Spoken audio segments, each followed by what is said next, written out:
डरो मत दोस्तों, मैं फिर से अपने भाइयों के साथ लौट आया हूँ। आज हम एक और क्लासिक हॉरर फिल्म की कहानी को आगे बढ़ाते हैं। यह कोई आम एडवेंचर नहीं है, ये वो खतरनाक खेल है जिसे करने की हिम्मत बड़े बड़े लोग भी नहीं जुटा पाते। एक इंसान पहले अपने शरीर को 1000 फीट गहरे अंधेरे गुफा में उतारता है, फिर लगभग 20 किलोमीटर लंबी पानी के नीचे की सुरंग को पार करता है और आखिर में समुद्र तक पहुँचने की कोशिश करता है। अब तक कोई भी जीव इस जगह तक नहीं पहुँच पाया जहाँ सूरज की रोशनी तक नहीं आती, लेकिन एक अरबपति इंसान ने ठान लिया कि वो इंसानी हदों को पार करेगा। 34 दिन हो चुके हैं, टीम अब भी गुफा के अंदर फंसी हुई है और उन्हें समुद्र तक जाने वाला रास्ता नहीं मिला। अब उस अमीर आदमी का सब्र जवाब दे चुका है। वो बार बार काम तेज करने का दबाव डालता है, लेकिन उसे ये नहीं पता कि उसकी एक जिद किसी की जान ले लेगी। जंगल के बीचों बीच एक विशाल गुफा है जिसका नाम है ईसा अलारा। इसे दुनिया की सबसे बड़ी गुफाओं में गिना जाता है और लोग इसे गुफाओं की माँ भी कहते हैं। ऊपर से देखने पर ये सिर्फ एक गहरी अंधेरी खाई जैसी दिखती है, जैसे कोई अंतहीन अंधकार हो। इस जगह के बारे में सुनकर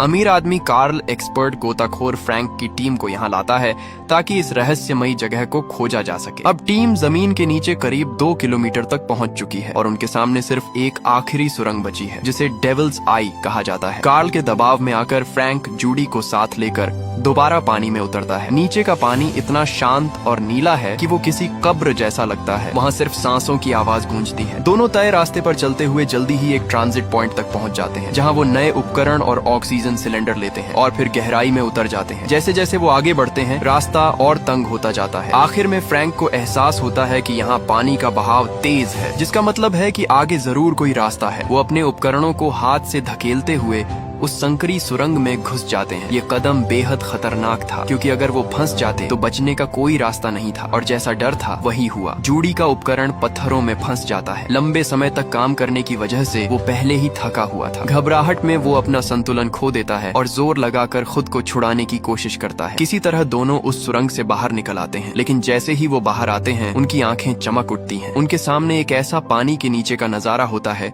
जो किसी सपने जैसा लगता है। पानी इतना साफ जैसे कांच हो। ऐसा दृश्य शायद दुनिया में किसी ने पहले कभी नहीं देखा था और अब वो दोनों इस इतिहास के पहले गवाह बनने वाले थे। तभी फ्रैंक को ऊपर पानी की सतह दिखती है। इसका मतलब था कि ऊपर एक नई गुफा मौजूद है। दोनों के दिल में खुशी और उत्साह भर जाता है। जूडी कहता है कि पहले वापस जाकर आराम कर लेते हैं, फिर इस नई जगह को एक्सप्लोर करेंगे। फ्रैंक मान जाता है, लेकिन तभी उसकी नजर जूडी की ऑक्सीजन पाइप पर पड़ती है जिसमें एक छोटी सी दरार होती है। वो उसे पकड़ने ही वाला होता है कि अचानक जूडी की हालत बिगड़ने लगती है। उसके मास्क में पानी घुसने लगता है और जो बैकअप ऑक्सीजन सिलेंडर उसने पहले फेंक दिया था वही अब उसकी सबसे बड़ी गलती बन जाती है। हालात बिगड़ते देख फ्रैंक अपना मास्क उतार देता है और दोनों बारी बारी से सांस लेने की कोशिश करते हैं, लेकिन ये तरीका ज्यादा देर काम नहीं कर सकता था। जूडी भी समझ चुका था कि अब बचना मुश्किल है और वो मास्क को कसकर पकड़ लेता है, छोड़ने को तैयार नहीं होता। ये देखकर फ्रैंक एक बेहद कठिन फैसला लेता है और आखिरकार जूडी की जिंदगी वहीं खत्म हो जाती है। उसके साथ ही फ्रैंक को दोष नहीं देते, क्योंकि उन्हें पता था कि जूडी की गलती के बाद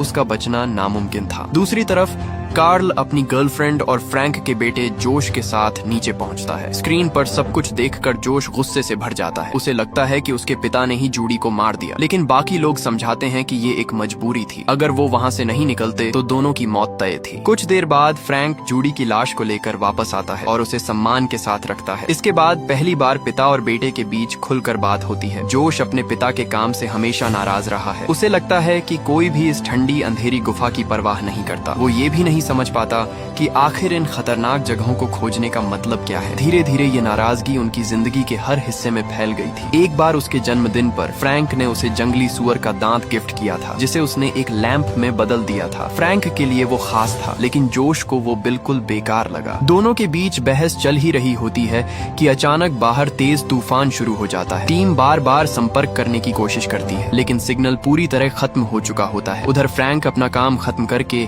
बाहर निकलने का फैसला करता है। वो अपने साथी ल्यूक को कहता है कि वो जोश और बाकी लोगों को लेकर पहले निकल जाए, क्योंकि कार्ल खुद गुफा में डाइव करना चाहता है। इसलिए फ्रैंक उसके साथ रुक जाता है। ल्यूक जैसे ही आगे बढ़ता है उसे ऊपर से तेज पानी की आवाज सुनाई देती है। उसे खतरे का एहसास हो जाता है और वो तेजी से आगे बढ़ता है। ट्रांजिट एरिया में पहुंचकर सभी लोग निकलने लगते हैं, लेकिन जोश रुककर रेडियो से संपर्क करने की कोशिश करता है। इस बार सिग्नल मिल जाता है और ऊपर से खबर मिलती है कि तूफान अब एक खतरनाक तूफान में बदल चुका है। जोश तुरंत फैसला करता है कि उसे वापस जाकर सबको बताना होगा, लेकिन तभी अचानक बाढ़ का पानी गुफा में घुसने लगता है। सभी लोग रस्सियों से बंधे होने की वजह से बच जाते हैं, लेकिन जोश समझ जाता है कि अगर उसने जल्दी खबर नहीं दी तो उसके पिता की मौत तय है। उधर फ्रैंक भी खतरे को महसूस कर लेता है। गुफा की दीवारों से पानी रिसने लगता है और कुछ ही सेकंड में बाहर से तेज पानी अंदर घुसने लगता है। वो तुरंत ऊपर चढ़ता है और बाहर निकलने की तैयारी करता है। तभी वो देखता है कि जोश और ल्यूक वापस आ चुके हैं। जोश उसे बताता है कि पूरी गुफा पानी से भरने वाली है। फ्रैंक बिना वक्त गंवाए सभी को निकलने का आदेश देता है। पहले रस्सियां बांधी जाती हैं, फिर कार्ल की गर्लफ्रेंड विक्टोरिया को ऊपर चढ़ने के लिए कहा जाता है, लेकिन पानी का बहाव इतना तेज होता है कि वो खुद को संभाल ही नहीं पाती। हालात बेहद खतरनाक हो चुके थे। उसी वक्त रस्सी को थामे हुए पत्थर अचानक ढीला पड़ गया। ल्यूक ने तुरंत अपने शरीर से उसे रोकने की कोशिश की। जोश की मदद से विक्टोरिया किसी तरह ऊपर चढ़ने में सफल हो जाती है, लेकिन बाढ़ अब और भी भयानक रूप ले चुकी थी। तेज बहाव में ल्यूक बेहोश हो जाता है। जोश तुरंत उसका पैर पकड़ लेता है, लेकिन पानी का दबाव इतना ज्यादा होता है कि उसका आधा शरीर सुरंग के अंदर खिंच जाता है। अगर वो नहीं छोड़ता तो खुद भी मर सकता था। तभी फ्रैंक तेजी से आगे बढ़ता है और जोश को खींच कर बचा लेता है, लेकिन अब गुफा का मुख्य रास्ता बड़े पत्थरों से पूरी तरह बंद हो चुका था। यही उनका एकमात्र बाहर निकलने का रास्ता था। अब उनके पास सिर्फ एक उम्मीद बची थी, वो नई गुफा जिसे फ्रैंक ने पहले खोजा था। सभी लोग तुरंत वापस लौटते हैं और जो भी उपकरण बचा सकते हैं इकट्ठा करते हैं। फ्रैंक जूडी के पास जाता है और उसके शरीर से सूट उतारकर विक्टोरिया को देने की कोशिश करता है, क्योंकि ठंडे पानी में बिना सूट के जाना सीधा मौत को बुलाना है। लेकिन विक्टोरिया साफ मना कर देती है। वो एक मरे हुए इंसान के कपड़े पहनना नहीं चाहती। फ्रैंक उसे मजबूर नहीं करता। वो जानता है हर इंसान अपनी किस्मत खुद चुनता है। इसी दौरान जोश को ल्यूक बेहोश हालत में मिलता है। फ्रैंक जांच करता है और समझ जाता है कि उसकी कई हड्डियां टूट चुकी हैं। वो अब बच नहीं सकता। जिंदा रहना उसके लिए अब सिर्फ दर्द है। फ्रैंक अपने साथियों को जोश को लेकर आगे बढ़ने के लिए कहता है, क्योंकि वो नहीं चाहता कि उसका बेटा आगे होने वाली चीजें देखे। फ्रैंक समझ चुका था ये हत्या नहीं बल्कि मुक्ति है। ऐसे एडवेंचर करने वाले लोग पहले से जानते हैं कि एक दिन ऐसा आएगा, और वो मौत से नहीं डरते बल्कि इस बात से डरते हैं कि उनकी वजह से दूसरों की जान खतरे में पड़े। ल्यूक की आंखों में वो दर्द और विनती साफ दिख रही थी और फ्रैंक ने उसकी इच्छा का सम्मान किया। इसके बाद सभी लोग तैयार होकर आगे बढ़ते हैं। फ्रैंक उन्हें निर्देश देता है कि वे पास पास रहें और विक्टोरिया को पीछे रहने के लिए कहता है। ये फैसला सुनने में भले ही कठोर लगे, लेकिन यही सही था। यहाँ तक कि कार्ल भी इस फैसले से सहमत हो जाता है। कुछ ही देर में वे एक संकरी सुरंग तक पहुँचते हैं। एक एक करके सभी लोग पार हो जाते हैं, लेकिन जब विक्टोरिया की बारी आती है तो उसका उपकरण पत्थरों में फंस जाता है। वो कमजोर पड़ चुका था, उसे हिलाने की ताकत नहीं बची थी। घबराहट में उसकी ऑक्सीजन तेजी से खत्म होने लगती है। फ्रैंक उसकी मदद के लिए आगे बढ़ने ही वाला होता है कि अचानक विक्टोरिया खुद ही बाहर निकल आता है। उसका सामान भी सही सलामत होता है, लेकिन ठंडे पानी की वजह से उसका शरीर जवाब देने लगा था। थोड़ी दूरी पर एक नई गुफा दिखाई देती है। कार्ल सबसे पहले पानी से बाहर निकलता है और उस विशाल जगह को देखकर हैरान रह जाता है। बाकी लोग भी बाहर आते हैं और तुरंत विक्टोरिया को गर्म रखने की कोशिश करते हैं। उसके कपड़े उतारकर उसे थर्मल कंबल में लपेटते हैं और कार्ल उसे पकड़कर गर्मी देने की कोशिश करता है। तभी फ्रैंक को जॉर्ज की खांसी सुनाई देती है। पहले उसे लगता है कि ऑक्सीजन की कमी है, लेकिन जल्दी ही उसे समझ आता है कि मामला गंभीर है। वो पानी का स्तर नापने के लिए चाकू को जमीन में गाड़ देता है। कुछ ही देर में विक्टोरिया की हालत सुधरने लगती है, लेकिन जॉर्ज की हालत बिगड़ती जाती है। उसके मुंह से खून आने लगता है। फ्रैंक समझ जाता है कि अब समय नहीं है। वो तुरंत सबको आगे बढ़ने के लिए कहता है। जॉर्ज लड़खड़ाते हुए चलता है, लेकिन दिखावा करता है कि वो ठीक है, जबकि उसे पता होता है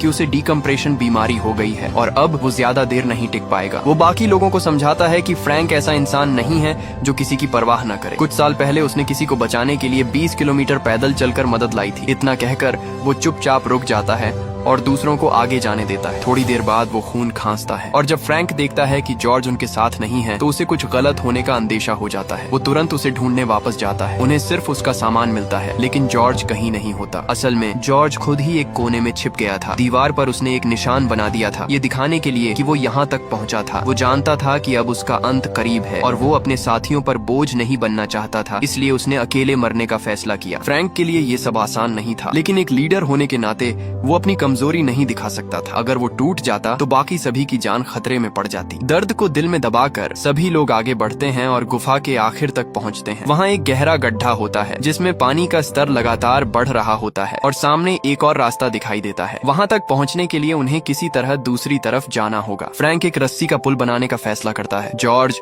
जो अब उनके साथ नहीं था, पहले इस काम में माहिर था, लेकिन अब ये जिम्मेदारी बाकी लोगों को निभानी थी। किसी तरह वे रस्सी बांधते हैं और एक एक करके पार करने लगते हैं। जब विक्टोरिया की बारी आती है तो अचानक उसका संतुलन बिगड़ जाता है और वो बीच में लटक जाती है। रस्सी उसके बालों में उलझ जाती है। वो दर्द से चिल्लाने लगती है। वो हेलमेट उतारने की कोशिश करती है लेकिन कोई फायदा नहीं होता। फ्रैंक उसे संभालने की कोशिश करता है लेकिन अचानक उसके सिर की खाल का हिस्सा उखड़ जाता है। दर्द से तड़पते हुए वो चाकू निकालती है अपने बाल काटने के लिए, लेकिन अब बहुत देर हो चुकी थी। उसकी मौत का जिम्मेदार कोई और नहीं बल्कि खुद वही थी। उसने शुरुआत से ही गलत फैसले लिए थे। अगर वो फ्रैंक की बात मानती तो शायद बच सकती थी, लेकिन कार्ल गुस्से में आकर सारा दोष फ्रैंक पर डाल देता है। वो उसे निर्दयी और बेरहम कहता है। जोश भी अपने पिता को समझ नहीं पाता। कैसे वो इतने शांत रह सकते हैं जब उनके साथी एक एक करके मर रहे हैं। फ्रैंक कोई सफाई नहीं देता क्योंकि उसका काम बहस करना नहीं बल्कि टीम को जिंदा बाहर निकालना है। थोड़ी देर आराम करने के बाद अब सिर्फ 3 लोग बचे होते हैं। वे आगे बढ़ते हैं और एक पानी से भरी जगह तक पहुंचते हैं। विक्टोरिया के गिरने से उनका ज्यादातर सामान खो चुका होता है। अब उनके पास सिर्फ एक ही डाइविंग सेट बचा था। फ्रैंक फैसला करता है कि वो खुद पानी में जाकर रास्ता ढूंढेगा और अगर बाहर निकलने का रास्ता मिला तो वो बारी बारी से बाकी दोनों को लेकर जाएगा। लेकिन जैसे ही वो तैयारी करता है, कार्ल अचानक उसका उपकरण छीन लेता है और खुद ही पानी में कूद जाता है। फ्रैंक समझ जाता है कि अगर कार्ल चला गया तो वो कभी वापस नहीं आएगा। वो तुरंत उसके पीछे कूदता है और उसका पैर पकड़ लेता है, लेकिन बिना ऑक्सीजन के वो ज्यादा देर टिक नहीं पाता। आखिरकार मजबूर होकर उसे कार्ल को छोड़ना पड़ता है और अब उसके पास सांस लेने का कोई जरिया भी नहीं बचा। अब तक हमेशा मजबूत रहने वाला फ्रैंक भी इस पल टूट सा गया था, जैसे उसने अपने अंत को स्वीकार कर लिया हो। लेकिन जोश हार मानने वालों में से नहीं था। उसे एक जगह चमगादड़ों की बीट दिखाई देती है और वो समझ जाता है कि यहाँ कहीं न कहीं हवा का रास्ता जरूर है। यही उनकी आखिरी उम्मीद थी। दोनों तुरंत उस संकरे रास्ते में घुस जाते हैं। सुरंग बेहद तंग और सीधी ऊपर की तरफ जा रही होती है। उन्हें अपने हाथ पैरों के सहारे धीरे धीरे चढ़ना पड़ता है। इस मुश्किल सफर के दौरान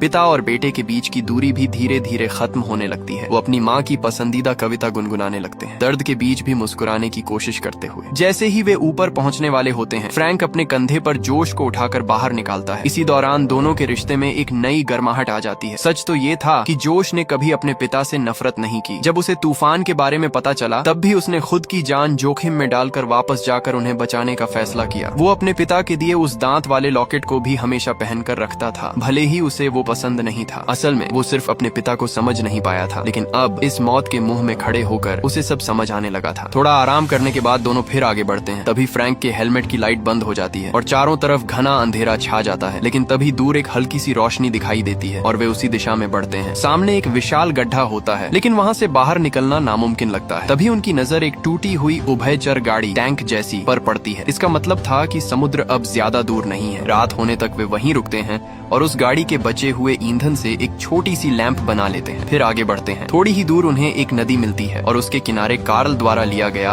ऑक्सीजन उपकरण पड़ा होता है। तभी कार्ल सामने आता है। वो बताता है कि उसे रास्ता मिल गया था, लेकिन ऑक्सीजन खत्म होने की वजह से वो वापस नहीं जा सका। लेकिन फ्रैंक उसकी बातों पर ध्यान नहीं देता। वो आगे बढ़ता है और जल्द ही उन्हें विक्टोरिया की लाश मिलती है। फ्रैंक बिना वक्त गंवाए उसका ऑक्सीजन सिलेंडर ले लेता है, क्योंकि अब जिंदा रहना ही सबसे बड़ा मकसद था। आगे बढ़ते हुए वे एक पानी से भरे इलाके तक पहुंचते हैं। जोश पानी के नीचे जाकर एक संकरी सुरंग ढूंढ लेता है। अब उनके पास बस इतना ऑक्सीजन था कि वे बारी बारी से सांस लेते हुए उस रास्ते को पार कर सकें। तभी अचानक कार्ल पीछे से हमला करता है। अपने पिता को खतरे में देखकर जोश का गुस्सा फूट पड़ता है। वो लैंप उठाकर कार्ल पर फेंकता है और फिर उसे पकड़कर पानी में डुबो देता है। गुस्से में वो उसे मारने ही वाला होता है, लेकिन आखिरी पल में खुद को रोक लेता है। जैसे ही वो फ्रैंक के पास लौटता है, उसकी नजर पड़ती है। फ्रैंक की पीठ एक नुकीले पत्थर से बुरी तरह जख्मी हो चुकी थी। वो अब बच नहीं सकता था। कार्ल फिर से उसे भड़काने की कोशिश करता है, कहता है कि फ्रैंक की वजह से ही सब मरे हैं। लेकिन इस बार जोश अपने पिता के साथ खड़ा रहता है। वो साफ कह देता है, हम आज जिंदा हैं तो सिर्फ इनकी वजह से। कार्ल चुप हो जाता है। उसे अपने किए का एहसास हो चुका था। वो बिना कुछ कहे पानी में कूद जाता है और हमेशा के लिए गायब हो जाता है। कार्ल के जाने के बाद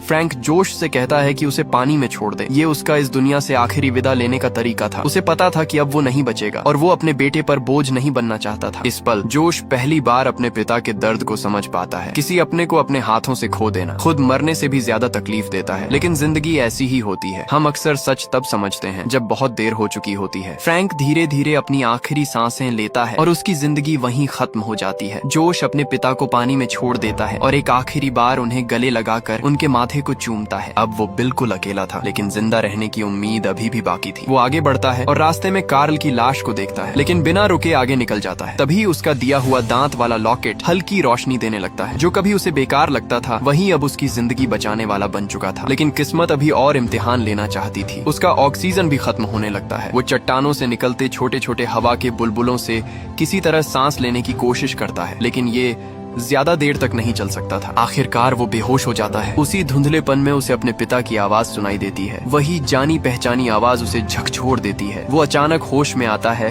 और ऊपर की तरफ देखता है, और फिर उसकी आंखों के सामने पहली बार तेज सूरज की रोशनी चमक उठती है। वो आखिरकार बाहर आ चुका था। कहानी यहीं खत्म होती है, लेकिन इसका मतलब बहुत गहरा है। असल जिंदगी में लोग अक्सर एक्सट्रीम स्पोर्ट्स को बेवजह का खतरा समझते हैं, लेकिन सच्चाई ये है कि इन लोगों से ज्यादा कोई भी जिंदगी और प्रकृति की कदर नहीं करता। हर खतरनाक कदम के पीछे सटीक प्लानिंग, टीम वर्क और हिम्मत होती है। ऐसे हालात में इंसान अपनी असली ताकत को पहचानता है, डर के बीच भी शांत रहना सीखता है और निराशा में भी उम्मीद ढूंढना सीखता है। यही इस सफर का असली मतलब है, जिंदगी को समझना, उसे महसूस करना और उसकी असली कीमत जानना।